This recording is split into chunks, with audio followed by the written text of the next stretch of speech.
Hey everybody, today's prompt is circles.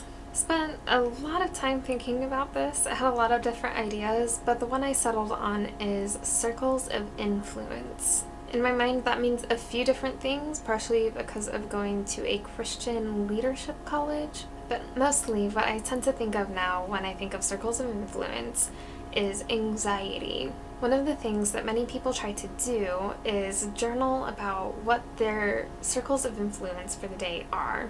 I've never done the journaling, but I do tend to stop at least once a day now to think, what is out of my control, what is within my control, and what can I do for both of those? It can be a little more overwhelming whenever it's something like, especially when it involves my to-do list. But I'm getting better at recognizing the difference, especially in the moments of having panic attacks. A couple weeks ago while I was baking, I was frying laminated basil donuts, which was a lot of fun, but it was also pretty difficult, and I burnt myself a little bit on the oil, and at the moment it terrified me. It hurt a lot, and I didn't know how bad the burn was, but I was so busy and so overwhelmed that instead of just taking care of it, I panicked. One of my biggest struggles is having downward spirals involving negative thoughts about my worth and my abilities. When I burnt myself, I didn't panic about the pain or the injury. I panicked because one of the first thoughts was, well, you screwed it up again. And after that, it was a very quick downward spiral into a panic attack. Thankfully, I was able to snap out of it a bit more quickly than I usually do. But it doesn't stop it from being terrifying or from me hyperventilating and crying.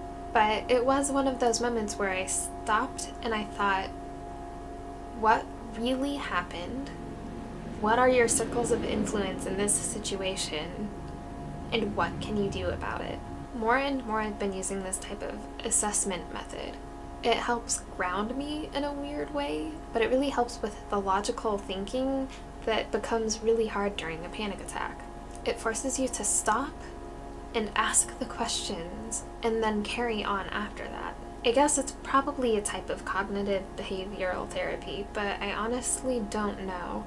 I think it might be more along the lines of acceptance and commitment therapy. None of the counseling I've gone to has actually involved any therapy. It's just been them sitting there and listening and occasionally offering a tiny piece of advice. That counseling helped me so much, and I'm really glad I did it.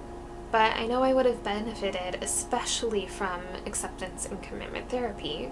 So after learning about it, I've done more and more research into the methods that go behind it, so that I can teach myself how to do those things. It's been a huge help. It's really great stopping, acknowledging the emotion, asking if it's useful, and then carrying on.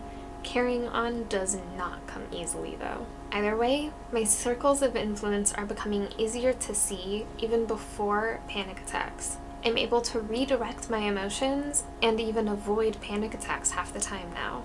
And that's an amazing feeling. I've also dealt with anxiety-induced OCD and anxiety-induced depression.